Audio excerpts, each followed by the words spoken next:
for today is from the Bicol region, specifically in the province of Sorsogon. He is a graduate of Bachelor of Science in Biology at the Polytechnic University of the Philippines. After graduation, he worked as a lab analyst in a third-party laboratory. After almost a year, he shifted to a different field, working as a data analyst in a business process outsourcing or BPO industry. During the peak of the pandemic, he pursued entering graduate school, and currently he is attending his graduate studies at the University of the Philippines, Los Baños, under the Masters of Science in Botany program, majoring in economic botany, minor in chemistry. So, ladies and gentlemen, let us all welcome our guest speaker for today, Mr. John Russell Monzales. Thank you very much for the introduction. First, I would like to thank everyone for taking time to attend this webinar series in plant biology. People of all cultures have always depended on plants for their primary needs and have naturally learned diverse applications of plants. In the course of the nomadic roaming, this knowledge was exchanged with neighboring tribes, friends, and foe, and was gradually expanded upon. And thus, the plant knowledge has been passed around the world since the beginning of time, and frequently, the actual plants themselves have spread along as well. And the investigation of plants, their uses and effects are the most primary human concerns and has been practiced by all cultures for tens, if not hundreds of thousands of years. So today, I will discuss to you the trends in ethnobotanical studies and the importance of assessing plant toxic substances. So first, what is ethnobotany? So the term was divided into two. We have ethnology, or the study of culture, and botany, which is the study of plants. So combining these terms, ethnobotany is the study of how people of a particular culture and region make use of indigenous plants. So ethnobotanical studies play an important role in understanding the plant diversity, biocultural variability, utilization of plant-based resources, drug discovery, and conservation efforts.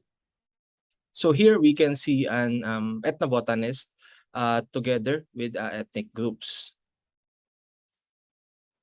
So ethnobotany is an interdisciplinary field that includes studying plants as wild foods and agricultural crops, medicines and alternative healing methods, and also an ornamental uses of plants. So here we can see traditional healers. They are utilizing herbal medicines in treating diseases. So if you roam around in Quiapo, Manila, you can see several plants which locals believe to have medicinal values, as you can see there. So I also added some plants which are economically important. So first is the Colocasia esculenta. So it is commonly known as gabi. So this is a common in different cuisines. The leaves and corm is edible and is also a staple food for some countries. Maniyot esculenta, or commonly known as the kamote, kamoteng kahoy, So its edible starchy root was the main part used. The most common or popular, the tapioca. This is the starch extracted from this plant, and it's just commonly used in different cuisines and desserts. So the Sophocarpus tetragonobulus, or what we know as sigarilyas, in Bahay Kubo.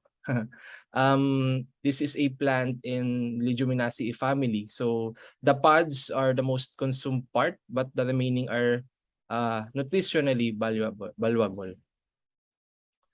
So another one is the Ricinus communis, which are primarily source of castor oil, and it is used as a laxative. So this is also used in stimulating the uterus to start labor during pregnancy. So in this one, the Diaphanbachia species. So actually, we have one of this plant in our backyard, which is an ornamental plant. So these plants, I mentioned, are useful to many. But however, they are reported toxic substances in these plants, which may affect us humans. So here you can see the list of the economic plants that I said a while ago, and it's toxic substances. So for Colocasia esculenta, it contains calcium oxalate. So if you feel itchy or makate yung lalamunan nyo kapag kumakain kayo nung, let's say, laing, no? It's because of the calcium oxalate. So it is a toxic calcium salt which is present in all of its parts. For Manihot esculenta, so it contains cyanogenic leukocydes, specifically the linimarine and lotaustraline, which is also toxic. So for Sophocarpus tetragonobulus, it contains lectin, and this lectin is a protein with toxicity potential. And for Ricinus communis, from the word itself or scientific name, it contains ricin. So it is also a lectin and a highly potent toxin. And for Diaphanbachia species, raphides are found in all parts of this plant. So these raphides releases proteolytic enzymes. So as I discuss some of the toxic components of the economic plants, so let's go with toxicity testing. So for toxicity testing, it is a critical in screening a product before it is consumed by humans. So toxicological testing are needed not just to ensure the safety of plant material consumption, but it also characterizes the potential toxic effects. So here, I have listed different types of toxicological testing. So it is actually 10.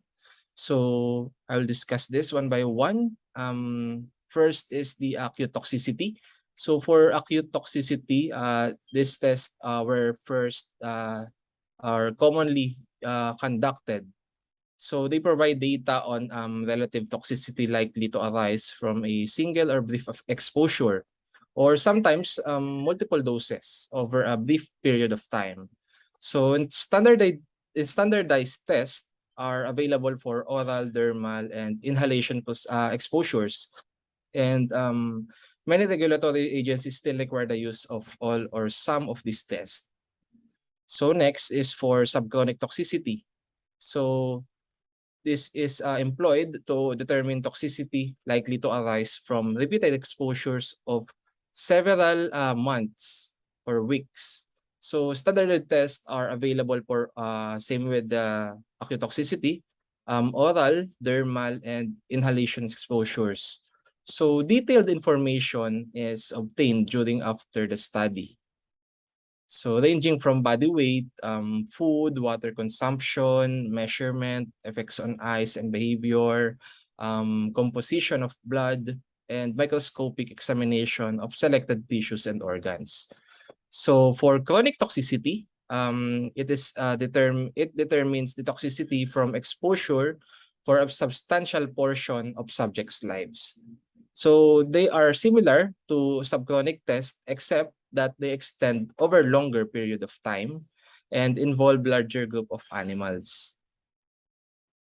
So for carcinogenicity test, it is similar also to chronic toxicity test. However, they extend over longer period of time and require larger groups of animals in order to assess the potential for cancer.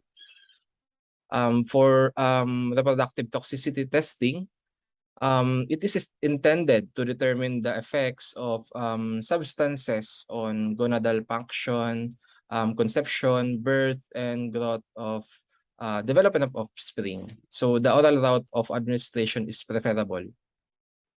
For developmental toxicity, testing detects the potential for substance to produce embryotoxicity and birth defects.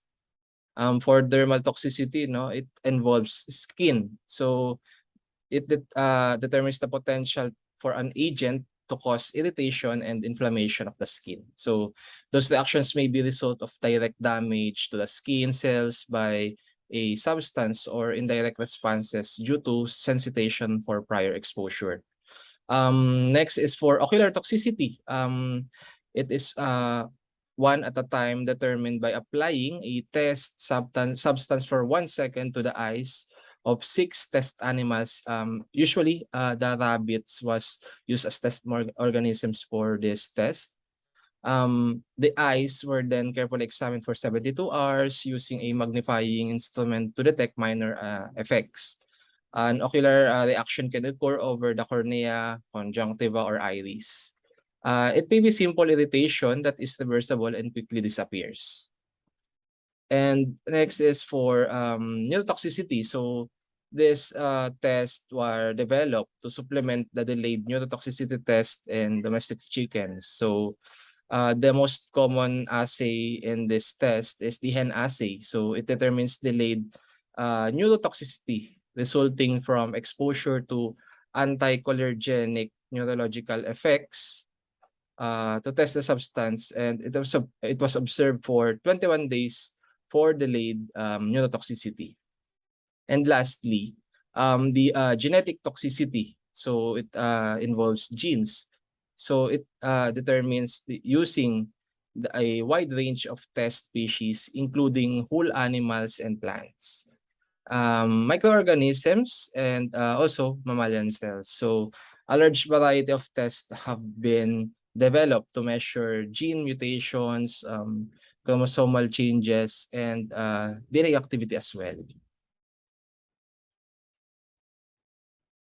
So the model for toxicity testing are human cells in culture, rodents, specifically rats, fish. The most common is the zebrafish or Danuario.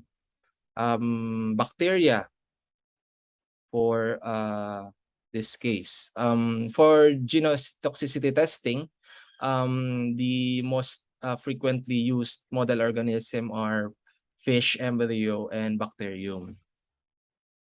So since most of the toxicological testing involves several organisms, the plan to reduce is a goal. So different procedures were refined to make studies less painful or stressful to animals. We have in silico methods, chip models, induced pluripotent stem cells or iPSCs, as well as combining the chips and iPSCs.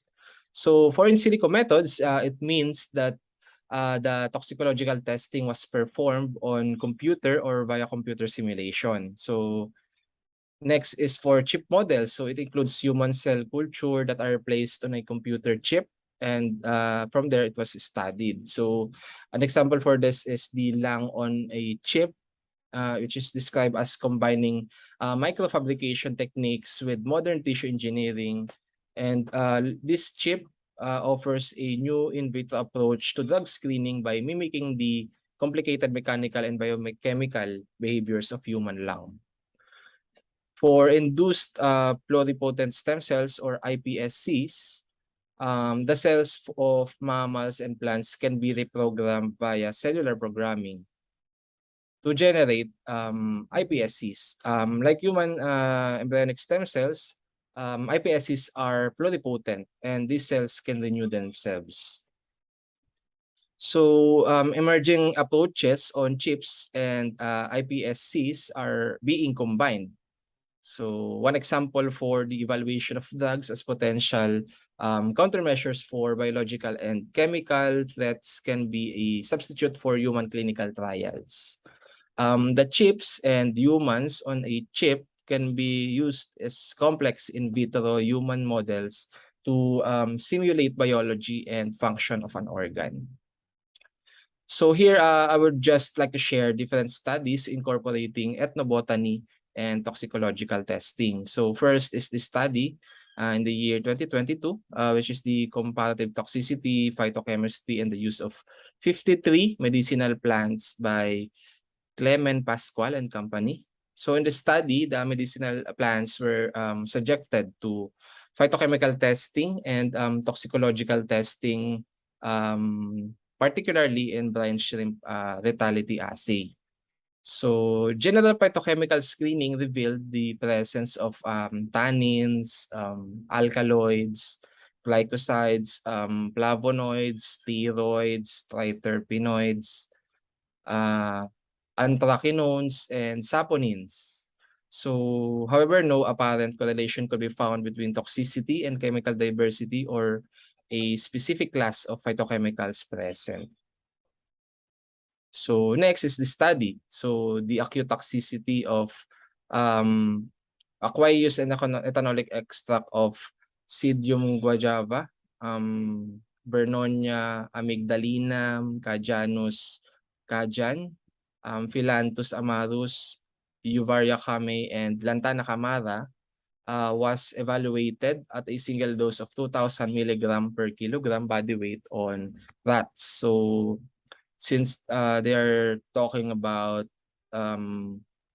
acute testing, so histological sections were performed to the liver and kidneys to confirm hematological and biochemical data. So the result shows no mortalities and no renal histological conditions recorded in treated rats.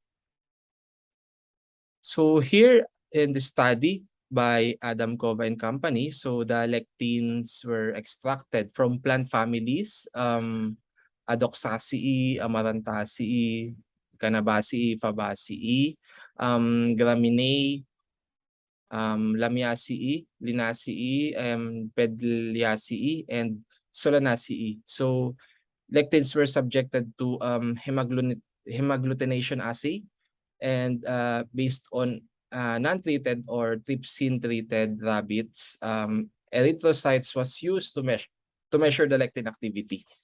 So the results showed highest lectin activity in species from Fabaceae family and demonstrated that soaking and boiling have an effect on the levels of active lectins. So the study just gave an idea that lectins effects can be adverse effects specifically can be reduced by boiling and soaking of the plant material.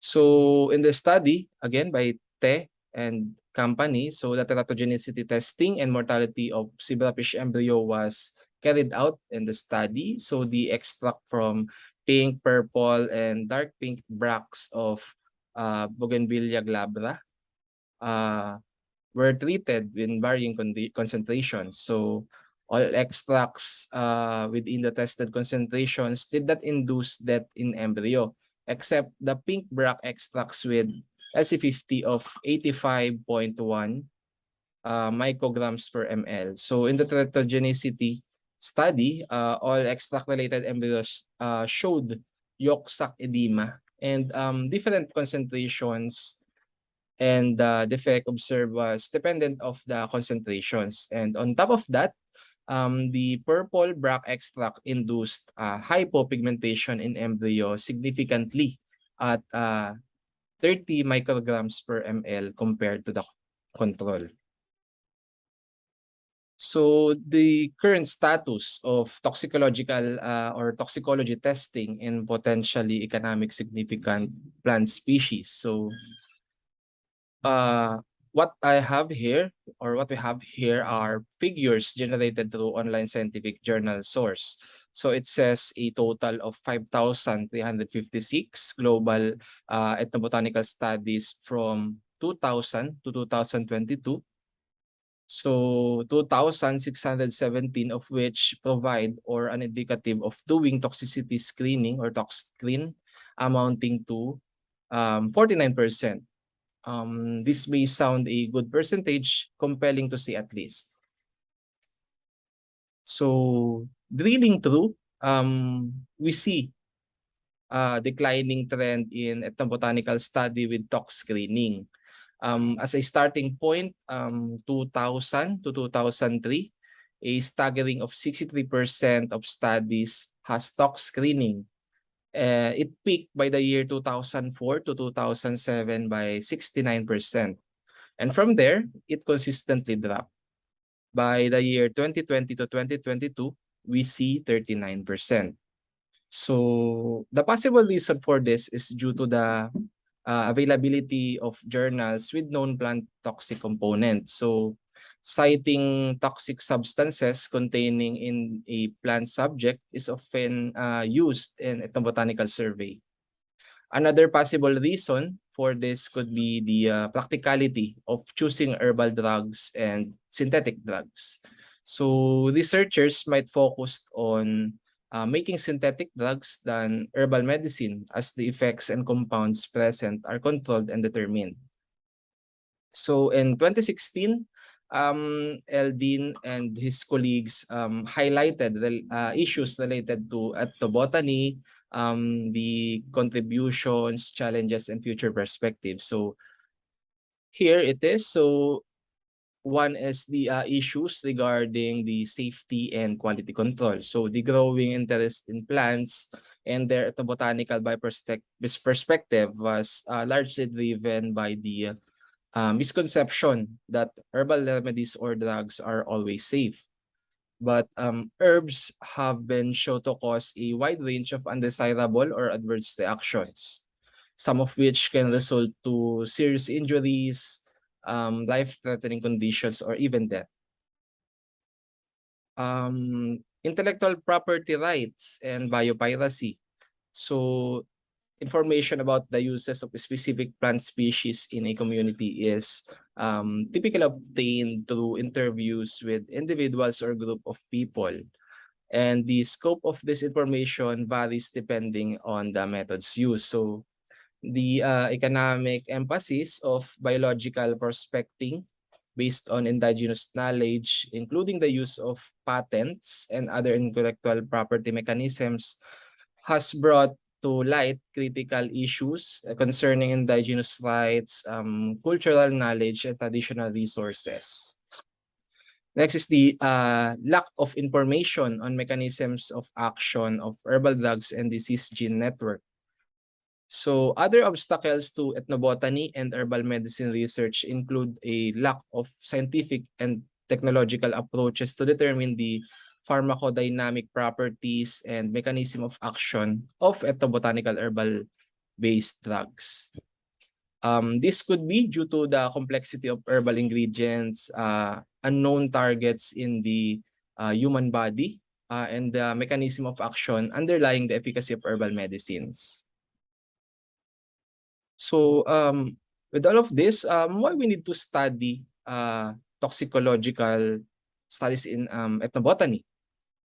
So according to Aidin and his colleagues, so the increasing numbers of case reports notify acute or chronic intoxications. And also toxic effects range from mild gastrointestinal symptoms and allergic reactions to renal and or hepatic toxicity, hematological, cardiovascular, and neurological complications, carcinogenic effects, and death, depending on whether the traditional herbal medicines are consumed acutely or chronically, as well as the amount consumed. So it should be emphasized that the absence of evident toxic effect does not mean totally safe. So here I would like to present different case studies. So here in this case, a suspect case was defined as a previously well individual in a Santa Cruz, Davao del Sur, who developed abdominal pain, headache, dizziness, diarrhea, or vomiting. So confirmed case was suspected case positive for cyanide in the urine. In this event, 14 cases with 2 deaths were identified. So the case fatality ratio is 14%. The kasama sample had a cyanide level of 68.94 micrograms per gram, and it was identified as a bitter cassava, also known as a potential dangerous kind of cassava, no? So insufficient food preparation was also noted. So another in this case, so this happened on May 3, 2018. Attendees from a birthday party experienced numbness of the tongue and vomiting after drinking a homemade alcoholic beverage from a toxic or highly toxic flowering plant, aconitum, which is used in traditional Chinese medicine. So of the 15 cases of poisoning, the 5 attendees died. And the plant toxic substances responsible for this is the aconitum alkaloids. So here, in this case, again, the 78-year-old Caucasian women initially presented to her primary care physician with acute painless jaundice. So she was otherwise asymptomatic. Past medical history was significant for osteoarthritis and hyperlipidemia. So prior to that, she took a food supplement containing a glucosamine or chondroitin from Chinese skullcap plant. So other case studies reported the hepatotoxicity of the plant due to its glucosamine and or chondroitin component. So here, this is a compilation, no? So here, Fatima and Naim consolidated several case studies of toxic effects after taking herbal medicines. So here, we can see different herbs, the toxicity reported after taking these herbs and the indication. So as you can see here in the slide.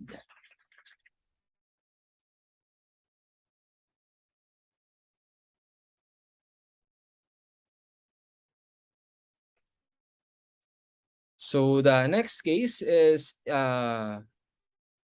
related to euphorbia. So a 54-year-old woman was pruning her euphorbia milli houseplant when she felt a stinging sensation as a drop of sap entered her left eye. So she did not wash her eyes immediately. 15 minutes later, she felt severe pain, blepharospasm, and dimness of vision in the left eye. So there was a conjunctival hyperemia, punctate localized corneal epithelial lesions, and moderate corneal edema with Descemet's folds, as you can see in this slide.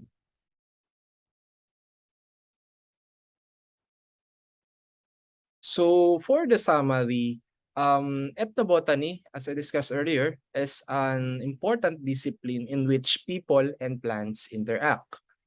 So the toxicity testing is critical in screening a product before it is consumed by humans. So according to the data gathered, a decreasing trend in toxicological studies of plant was observed from 2000 to 2022. So toxicological studies are needed not just to ensure the safety of plant material consumption, but also to characterize potential toxic effects.